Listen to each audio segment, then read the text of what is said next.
Hello and welcome to another deep dive episode on the Total Space Network. I'm Mikko and today we are talking about air launch. Joining me today is... I'm AnotherSpaceNut. Thanks for listening today, guys. But wait, there's more. There's also RichLB, because this is a Becoming Multiplanetary deep dive crossover episode. And not just RichLB. Who's crashing with me? Why, it's Kage. Hello, folks, and thank you for joining. Not only today are we talking about air launch, but we are also talking about the second part of space tourism in the near future, part 2, discussing Virgin Galactic. Rich, back to you. Thanks, Kage. So, getting started on our topic, Virgin Galactic, founded in 2004 by Richard Branson. So their maiden flight was supposed to be scheduled in 2009, however, for one reason or another, they never managed because the technology just wasn't there yet. There was quite a few problems, especially in October of 2014, where what had happened, there was quite an unfortunate accident when, as the spacecraft was re-entering the Earth's atmosphere, the pilot had deployed the air brake a little too early, which caused the spacecraft to actually break up, and I think it was the co-pilot that survived. Unfortunately, the pilot never made it. No, the other way around. Was it the other way around, was it? Yeah, the co-pilot disengaged the lock on the airfoil, and unfortunately it killed the co-pilot, Michael Alsbury, and seriously injured the pilot, Peter Siebold, who I think did survive. Yeah, he did get seriously injured, but I believe he did survive, yes. So after this, there was an investigation, and it was found that the engineering team had tried to warn the marketing team over and over again that they were being pushed too quickly and things weren't being tested well enough. However, the crash itself was blamed on pilot error, and as such, the FAA basically gave Virgin Galactic instructions to make sure that from this point onwards they had more safety checks in place on their technology, prove the flight technology before it goes, and also to make sure that their pilots are thoroughly trained and did have audits to be able to make sure that the pilots were correctly trained before trying to fly these things. So anyway, moving on, their first suborbital spaceflight was achieved on the 13th of December 2018 with the VSS Unity VP-03. What they did is they have a very large plane called the White Knight 2, which is effectively two planes kind of glued together, and the VSS Unity sits in between them on some kind of latch mechanism, and the White Knight 2 flies up as high as it can and then deploys, similar to how Cosmic Girl does with Virgin Orbit and Launcher 1. Same idea, they take a plane, they fly it high, and then they drop the rocket and the engines start up. So, same idea, except that instead of a cargo rocket, you have a passenger ship. Did anybody actually see this first suborbital spaceflight by Virgin Galactic back in 2018? No, I wasn't really following Virgin Galactic back then. Yeah, not many people were, because there was a lot of people when Virgin first broke out into the space industry. People know Virgin to be like flights, trains, music. A lot of people don't seem to associate them with space, and as such, a lot of people weren't really watching them. So, speaking of these VSS Unities, the spaceships, I think they're called Spaceship 2s, Mikko is here today with his deep dive to tell you all about air launches and how they exactly work. Yeah, that was the plan until you crashed the show. But first, let's talk about what air launch is and why would you want to do it. So, basically air launch means that a rocket, or in Virgin Galactic's case, a spaceship, will get a ride over the thickest part of the atmosphere to a place around where passenger airlines cruise, which would be around 40,000 feet. So usually the rocket is strapped to a carrier airplane, and the rocket will then be dropped so it can start its engines a safe distance away, while carrier airplane usually turns away right after release. And from this point, the rocket will basically act like a normal rocket and usually continue to orbit. And here we mostly talk about air launch to orbit. So, what would be the benefits and disadvantages of this? Do you have any idea? I would imagine launching higher up in the air, there's less of a atmospheric resistance to push through, which means you don't need as much fuel to burn. Yeah, but at the same time, you also have the difficult challenge of lifting the rocket up that high, so you need a exceptionally large aircraft that can carry such a heavy payload. Yeah, absolutely. And in Virgin Orbit's case, it would be a Boeing 747. But yeah, when you skip the thickest part of the atmosphere, a rocket won't be needing as much delta V to get into orbit, and there is definitely a problem with the airplane. You have to keep it running. The maintenance is not free, so you have to decide whether it's worth it to do it. I would imagine that the Virgin Group, having operated an airline as well, can write these costs off in a cross-company exercise. Yeah, for them, this is actually a pretty good idea. And other benefits would be you can choose more like a vacuum engine nozzle, so you don't have to use the sea launch engine nozzle, which would mean your exhaust gases will be overexpanded when you get into space. And probably one of the biggest benefits is you can launch from almost anywhere. This could be from the UK, which Virgin Orbit is actually thinking about. And even bigger, you can launch to any inclination you want. So until today, many of the launch providers haven't been able to launch to a 0-degree inclination, which have been the job for air launch. A couple of interesting factoids. Did you know that when Cosmic Girl flies, she actually releases Launcher 1 at around the altitude of 35,000 feet? Now, initially I was worried that when you're using a plane to launch a rocket, you've got to remember planes can only operate so high. They have what's called a service ceiling, and if you pass this service ceiling, or sometimes even just get near it, depending on the conditions of the atmosphere, you can stall the plane, and it'll just drop out of the sky. So, out of interest, I looked up what the service ceiling of a Boeing 747 is, and as it turns out, the service ceiling is 45,100 feet. So they actually launched 10,000 feet below the potential service ceiling of the Boeing 747. So if they wanted to, they really could go another 10,000 feet higher. That's higher than some rockets go, isn't it? We've seen a lot of sounding rockets from smaller companies, and a lot of those go much lower than that even. It's still a fairly good height considering.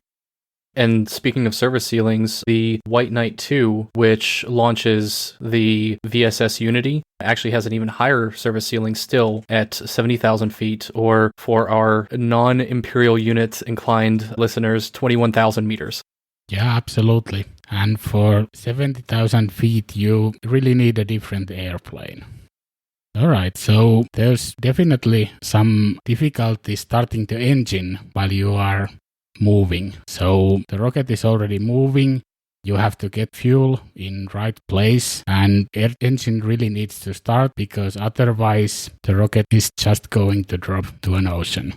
And Elon does say it's not worth it because the performance save is about 5% and he would rather make the first stage 5% bigger.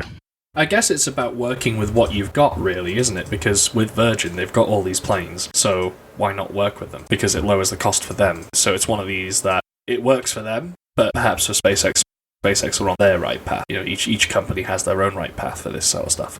Yeah, absolutely.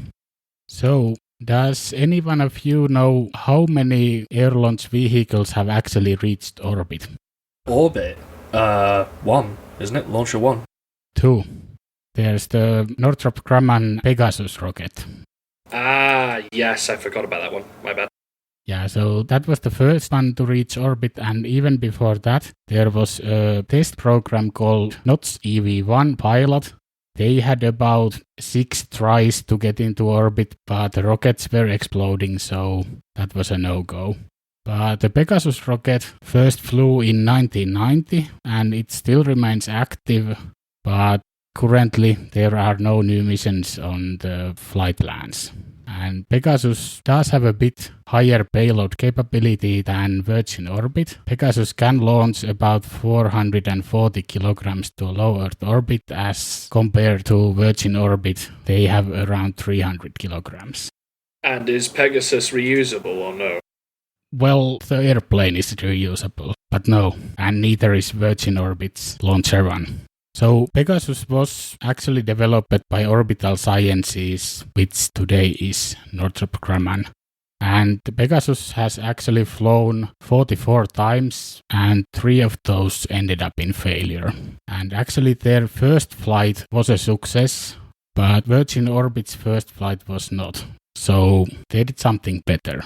So Pegasus has 3 solid-fueled engines compared to Virgin Orbit's Launcher 1, which is the world's first liquid-fueled air launch vehicle. But Pegasus's first operational launch was on April 5th, 1990, with NASA test pilot and former astronaut Gordon Fullerton in command of the carrier aircraft.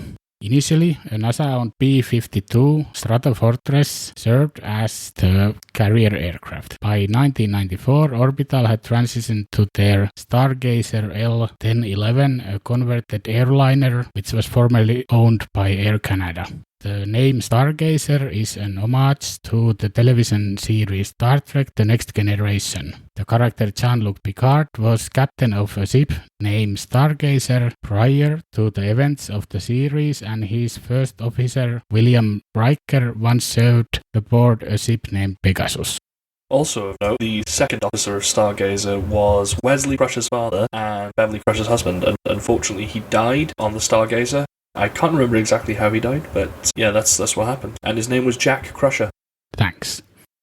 Up until past couple of years, Pegasus was only option for US to launch to a 0-degree orbital inclinations, but since SpaceX won a contract from NASA, beating the Pegasus launch price, I don't expect a bright future for this vehicle with a $40 million price tag. SpaceX Falcon 9 has the capability to send small payloads to this orbit, even though it requires orbital changes which are very performance intensive.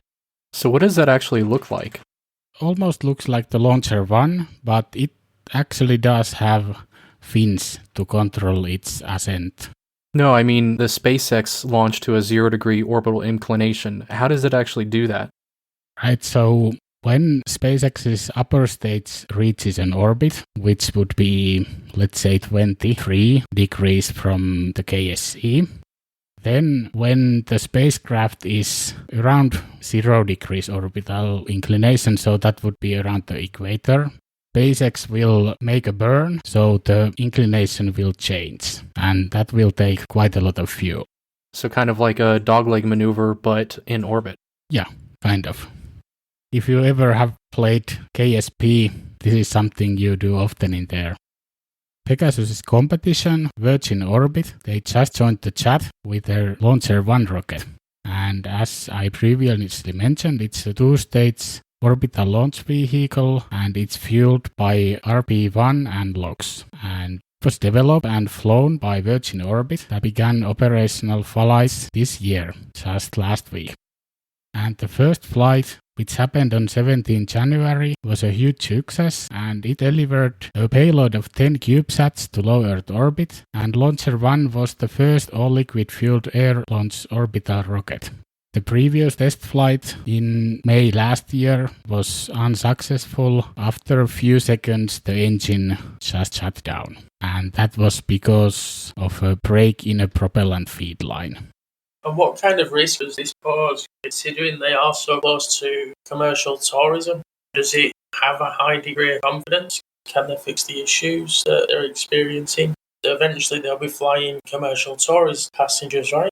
Well, these are separate companies that we're talking about here because Virgin Orbit and Virgin Galactic have 2 separate missions, where Virgin Orbit is looking to launch payloads, whereas Virgin Galactic is looking to launch people. Yeah, absolutely. But still, the reliability will have to be high up in there with both launch vehicles, because if you can't get a rocket to orbit, you can't get payloads on board the rocket, and with Virgin Galactic's space plane, well, it's about people. You have to be safe with them. And still, speaking of Virgin Orbit, they are actually trying to make a 3-stage variant of the Launcher 1 rocket that could actually launch 100 kilograms to the Moon, 70 kilograms to Venus, or 50 kilograms to Mars. And I do expect Virgin to have one big advantage over Rocket Lab, who is their biggest competitor with smaller prices. And that's the launch inclination, as they can launch to any inclination anywhere in the world. That is a very good point. That ability to launch anywhere in the world is something that we currently see issues with because not very many companies have that ability at present, do they? Like another Starlink, they're initially operating a central northern latitude because of the launch orbit opportunities they have. So that ability to be able to take it anywhere in the sky and launch it at an optimal point makes complete sense, doesn't it? Yeah, it does mean that you don't have to have launch facilities. So how long would it be before Virgin are flying commercial tourists? Because I think there's a bit of a race at present for commercial tourism, isn't there, between Virgin and Blue Origin? Well, actually, back in November 2020, the recently new Virgin Galactic CEO, Michael Colglazier, said flights will happen somewhere between January and March 2021. So perhaps in the next coming weeks of early this year. And also back in 2020, in November 2020, astronaut readiness training programs had already started, led by Chief Astronaut Instructor Beth Moses and Chief Pilot Dave McKay. So already they have at least over 700 people that have paid $250,000 to fly aboard Spaceship Two for its 90-minute flight. And they already have over 700 people that have paid $250,000 to fly aboard their Spaceship Two class VSS Unity for its 90-minute flight. And just as a reminder, the VSS Unity can carry only 6 passengers at a time, plus 2 crew, which means that they already have over 117 flights booked. So I think they're ready to go. Yeah, expanding on that actually, there's a news article on spacenews.com that I'm referencing for this, and Virgin Galactic are saying that they are planning to run a final series of test flights of its Spaceship Two suborbital vehicle, as the company has announced it intends to move into commercial operations in 2021. So it looks like Q1 isn't going to be for the actual flights itself. They're going to do some few test flights first. You're probably looking at Q2 to Q3 before they're going to start flying the people who are waiting. I mean, you've got to think about COVID regulations as well. You know, you've got to be very selective in who you're flying, I think, for the foreseeable future at least. Not only that, but you probably wouldn't be able to fly at full capacity either, for the simple reason you have to maintain social distancing. So then naturally that price of launching the same hardware versus less income starts to become less viable for them, surely. So I couldn't see flights myself before maybe Q3, Q4, when vaccination programs seem to be targeted at their end of rollout schemes. Yeah, I think what you're going to see in terms of tying this tourism, space tourism, into COVID-19 is, I would assume, or I would hope, that Virgin Galactic would require a negative test result prior to entry on the flight. Like most airports do nowadays, you are required to produce a negative test result. I don't know how recent it can be, and I also figure that if you've had the vaccine, they're more likely to let you on. Because if all these things are in place, and everybody who's on that flight is proven negative or vaccinated, then I don't see them needing to maintain the social distancing. Honestly, with the astronaut readiness program that they're doing, I would see them even going as far as what NASA does, where they put their passengers that are ready to fly into a 14-day quarantine program, maybe have them stay in some sort of quarantine space so that if they do have the virus and they're asymptomatic, it has enough time to come out of their system, and of course that would show up in a test, I would hope. And if they don't have the virus, then that gives them enough time to go through a full quarantine cycle, so that way they could, in fact, fly full capacity just so long as everyone meets a very strict hygiene standard of proper quarantine, testing, maybe even requirements of vaccinations and so forth. And bear in mind, we're talking about passengers that are paying $250,000 just for a single flight on this. So having also these extra requirements, they're going through this astronaut readiness program. I could fully see that as just another step that they need to go through in order to actually put their butts in those seats. I would imagine the staff responsible for organizing these flights over at Virgin Galactic would probably work alongside, well, I mean, if they're based in America, they're probably going to be working alongside HHS, which is the US Department of Health and Human Services. They'll probably get a few people liaising there to be able to find a way in which they can do this. But I would imagine, Kage, that you're probably right in that they would adopt the NASA approach currently. That seems to be the tried and true method. The Spaceship Twos and the White Knight Twos are developed by a separate company which was founded by Richard Branson and Scaled Composites' Burt Rutan, and they called it the Spaceship Company.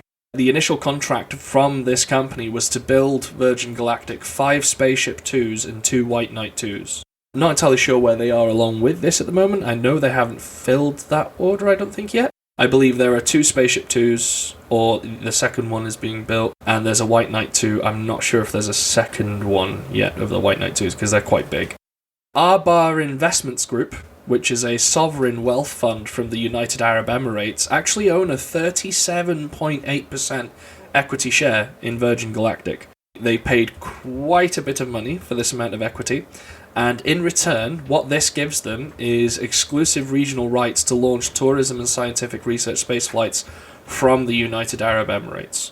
So if you're a tourist in the UAE, even though it'd be Virgin Galactic you're flying with, it would probably be rebranded to some kind of UAE holding company, which would be facilitating those flights. And that's due to the sheer amount of equity share they have within that company. Virgin Galactic, back in January of 2015, were also contracted by OneWeb to deliver a few of their satellites. I'm not sure exactly how many satellites they did deliver. They were supposed to be using their Launcher 1 system. Now, obviously, that's only been able to get into orbit very recently, so I'm not sure how that's worked out, whether they have ended up launching for OneWeb, but they did get contracted to. So you might see Virgin Galactic kind of nick Cosmic Girl for a while to deliver these OneWeb sats if they haven't done so yet. Have you guys ever heard of a company called Under Armour? Yes, the ones who made the spacesuits for... Aye, but do you know what Under Armour are well known for making originally? Sports clothing. And since we're on random factoids, since we sometimes like to do random Elon facts, here's a random, well, kind of a random Richard Branson fact. Sir Richard Branson, sorry. When people look at Elon Musk and like, oh wow, he's CEO of so many companies, have you looked at the Virgin Empire?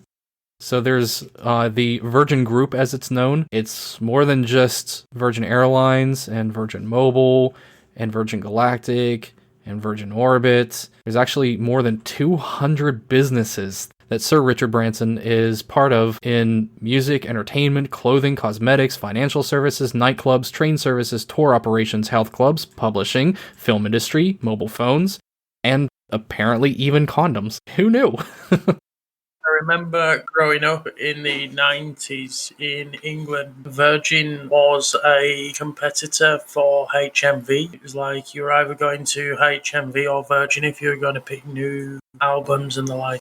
And let's also not forget that the Spaceship Company, a joint owns it with Burt Rutan from Scaled Composites.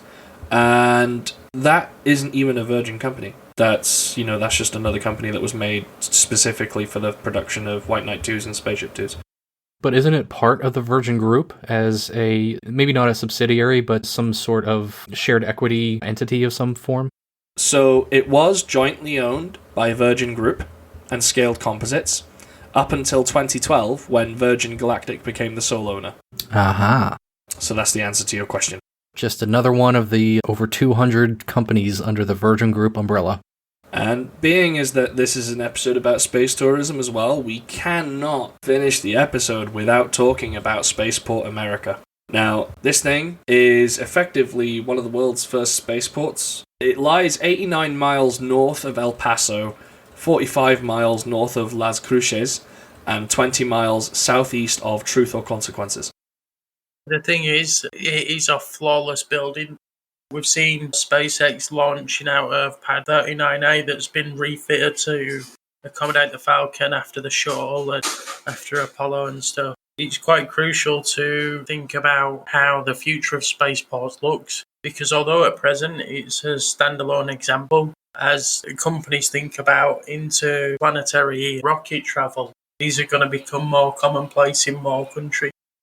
And another thing about Spaceport America over in New Mexico as well is, whilst Virgin Galactic is what's known as the anchor tenant, like they're the main tenant of the spaceport, we actually have a few others. You've got UP Aerospace and Exos Aerospace as well. These two space companies are also operating in the spaceport. Exos Aerospace launched their Sarge rocket out of the same facility. They're currently doing suborbital flights with their Sarge-class rockets. They're hoping to go orbital within the next couple of years, and they use the Spaceport America as well. Yeah, those Sarge live streams have been quite interesting. For example, the CEO of Exos Aerospace is sometimes sitting on the rocket. Yeah, he sort of almost rides the rocket to the launch mount, doesn't he? And it's unusual to see. We see such clean operations from these bigger launch providers, where the rockets are kept in a sterile environment, and then you watch a launch of the Sarge suborbital, and it's just like three guys all ride it on the back of a ATV, attach it to a pole, climb up a ladder, quickly install the jacks, and then all clear out the area to launch it. It's, like everybody that's on the ground even gets a selfie in front of it and stood at the side of it and stuff. It's absolutely incredible to see these smaller startup private companies heading towards space. I mean, if you worked for a rocket company, wouldn't you do the same? I know I would. And true story, the Sarge is an alcohol-powered rocket. It is, well, partially. It's fueled on a combination of LOX, liquid oxygen for your oxidizer, and also ethanol. Ethanol's alcohol, right? It is indeed, well, more or less, yeah. I wouldn't advise drinking straight ethanol if I were you. I mean, definitely do not drink straight ethanol. If you get the opportunity, ethanol's bad for your internals. Just don't chance it. But yeah, in essence, ethanol is a form of alcohol. It's just really toxic. But it's interesting to see an alcohol-powered rocket at least.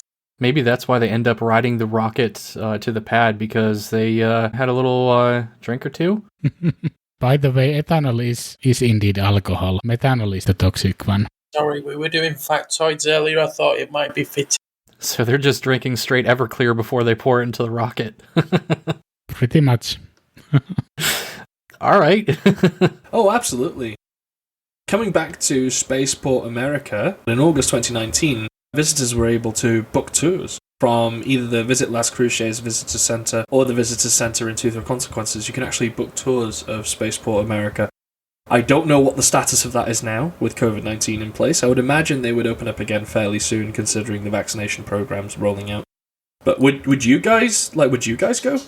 Book a tour for the Spaceport America? Because I know I'd love to go. I think a lot of photographers might find themselves taking that tour at optimal opportunities for good launch pictures. I think I'd rather book a flight on a suborbital or maybe even an orbital rocket instead. But, I mean, barring that, sure, I'd go for a tour. Yeah, I would take the tour because I don't have money for the suborbital rocketry.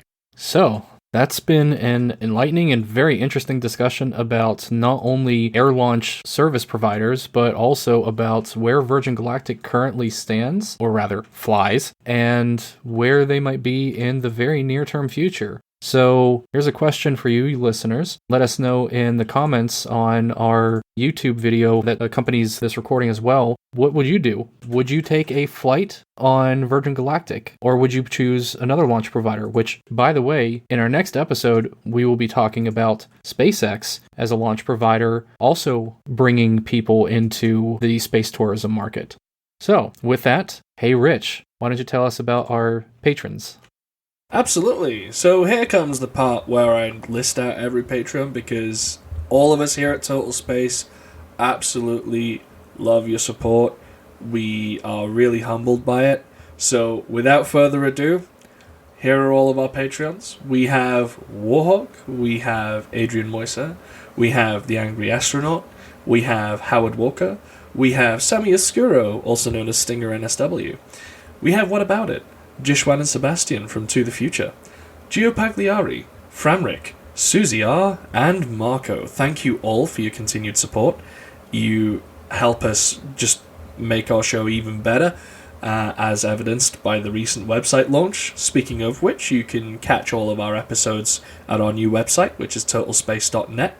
Mikko, why don't you tell them what's up with the next deep dive? Yeah, I've been Mikko, the host of Deep Dive Fridays, and the next episode will be about sea launch. And I just got a confirmation from Felix from What About It that he will be joining us too. I've been AnotherSpaceNut. Remember to check us out on Twitter, guys, at TotalSpaceNet. And with that, I have been Kage, and thank you so much, everyone, for joining us for this episode. If you like what you're hearing and would like to support us, please also check us out on Patreon. So that's patreon.com/totalspace, and we'll catch you next time.